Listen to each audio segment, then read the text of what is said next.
take it the road that I would normally drive in the Mazda, just to try and see what it feels like. Brakes are very sharp.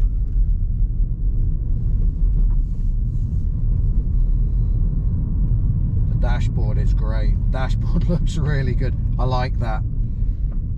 I'm not a big tech geek, but I like this move to digital dashboards for some reason. That ticks my box. Initial reactions, it's smooth, it's quiet, it rides lovely. Only on 18s this car, which is probably a good thing.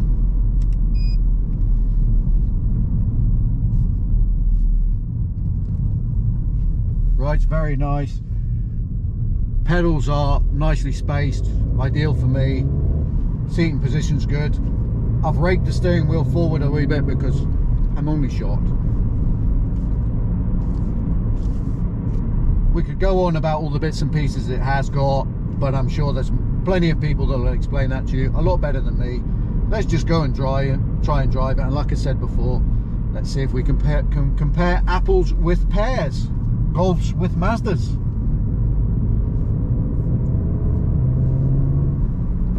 Got a nice growl to it. Please don't be going in my direction. Please don't be going in my direction. Yes, we've got the road free. So we'll just let it warm up a touch. Now this car has got some power. So let's see. Whoa. Yeah, this car goes. Holy moly. That's miles faster. Holy moly. Yeah, that's quick. I like that. Okay. I promised it wouldn't be about crikey Moses. So, corner. This is an easy one. Little bit of throttle on. Definitely have to modulate the throttle in this car. I'm over braking a little bit there. The brakes aren't quite as... don't have quite as much feel on the brakes as in the Mazda. Maybe if they get a bit warmer, that might change. So I'm going to have to brake nicely for this one. This one's where you need to feel your brakes. That's better. I'm just going to go down one gear. Masses of torque to drive. Masses of torque to drive you out of the engine. It's scrabbling for grip with it. Jeepers creepers, this car goes.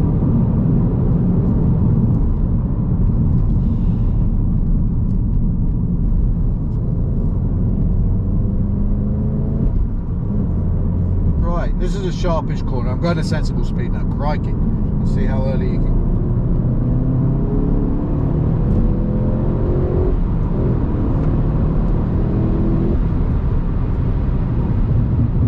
Wow. Wow. It jumps about a bit. It doesn't torque steer too badly. Now, bearing in mind this is not a performance pack, performance edition, whatever you want to call it. I think it's a performance pack car. It's not. I don't like this corner. I never take this corner fast in any car. It's not a performance pack car, this, so no limited slip differential, and it's coping well despite that, which is good. My phone's not coping well. This is another one which is a little bit camber's the right way, this one, but it's way downhill.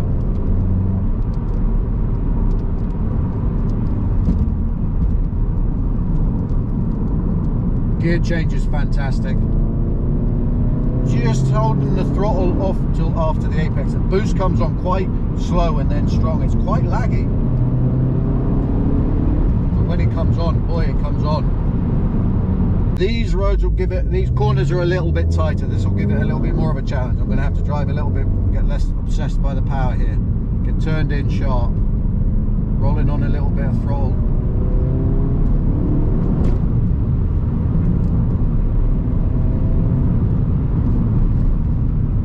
Brakes are strong, but they don't have as much. They're not that progressive. They're a bit on or off. Crikey. Boost out of the corners.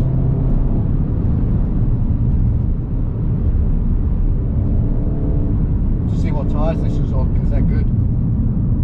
It's a slower speed corner.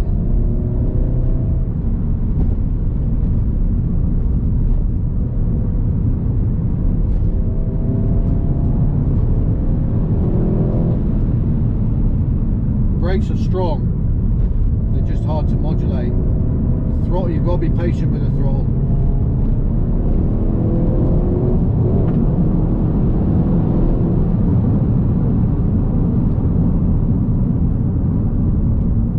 When the boost comes on, wow,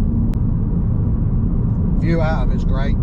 View out of it's absolutely excellent. You can see the road clearly. You can place the car really well. The steering is very precise, very precise. It's nicely weighted. The steering is quite accurate, I'd have to say. I mean, I'm trying to get over I didn't expect the performance to be that much. I'm trying to get over the speed and think about other things. So what's good? Well, it's fast, really fast. The tyres are gripping like mad.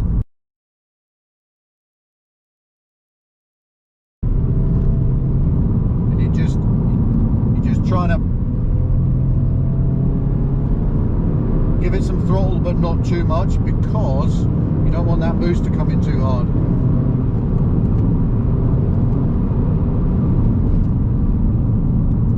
If you just let it build, but not have all of it, it's much easier to balance the car. As soon as you get all of it, it does squirm about a bit and become a little bit unbalanced.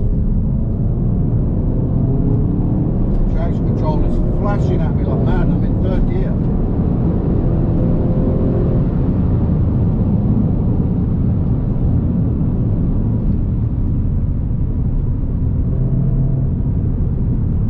Be patient, be patient, be patient. The tyres that are on this car, wow. The sidewall is not rolling at all.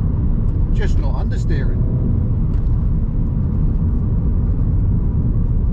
Just not, it's struggling for grip sometimes, and it's moving around the road sometimes, but you'd swear this car had a diff fitted to it. It's not understeering. It's coping perfectly well. I'm starting to get used to the brake pedal now.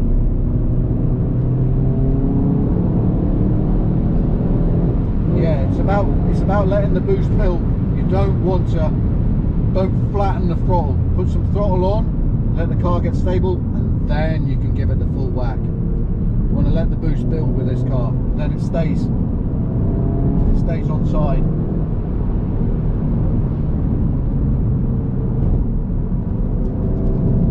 Turning in early as well helps.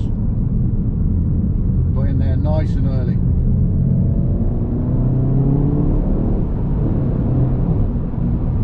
I'm only really using third and fourth gear. This car doesn't require you to use any other gears. It's got so much grunt, and it's so flexible in those two gears. I mean, that's third from way down at nearly 30 miles an hour. I mean, we're down to about 20 around this corner.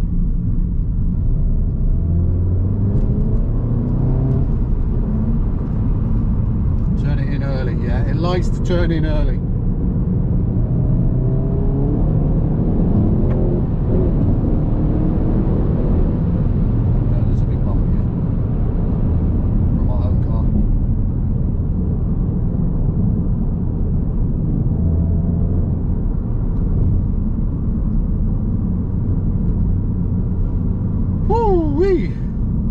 I'm liking the Golf GTI. I love this gear. Oh. Do you know what I'm not missing? I'm not missing going like this. I'm enjoying this car. I haven't been brave enough to try and heel toe or anything in this car. I need much more seat time to do that. But it feels like the brake and the throttle are nicely spaced. I reckon you could get into that.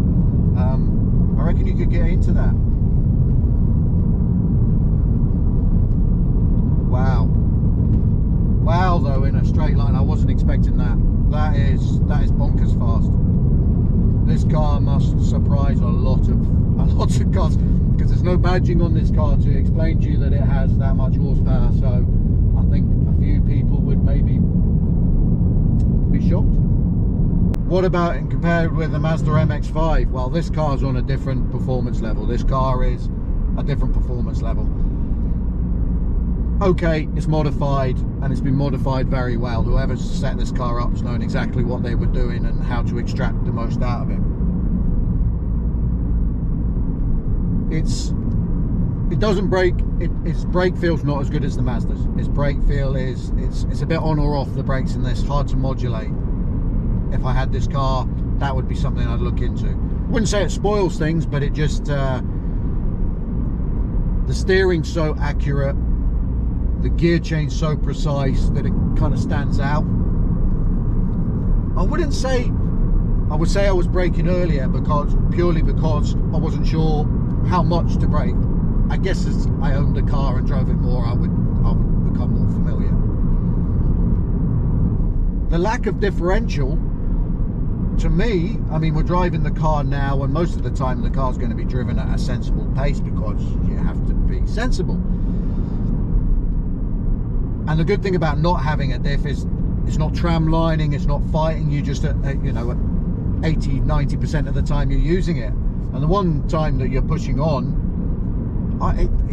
it was very good. It didn't. The one little thing I had to do, the one as I've mentioned, as I found out, give it 2/3, 3/4 throttle, just for a second, just to let the car balance, let the car know what's going on, and then nail it. If you just nail it when you think it's clear, it got squirrely. It got, and the boost came on too hard. If you just build a bit and then floor it, it doesn't unbalance the car, doesn't come on too hard, and you're probably not going much slower anyway.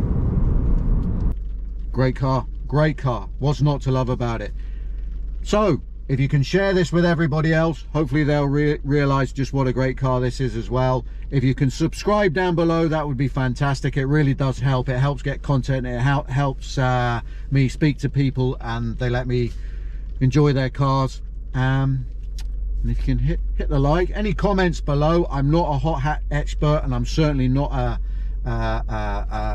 golf, a VAG expert at all. So if there's other things I need to know, then keep me posted. I need to try an R now. For somebody who's, I wouldn't say I'm not a hot hatch fan, but for somebody who's more of a self-confessed prefers a sports car, I didn't realize hot hatches had got quite this good. I need to try an R. Anyway, I wish this rain would go away. Hope you enjoyed the video. Keep watching. More stuff coming. See you later.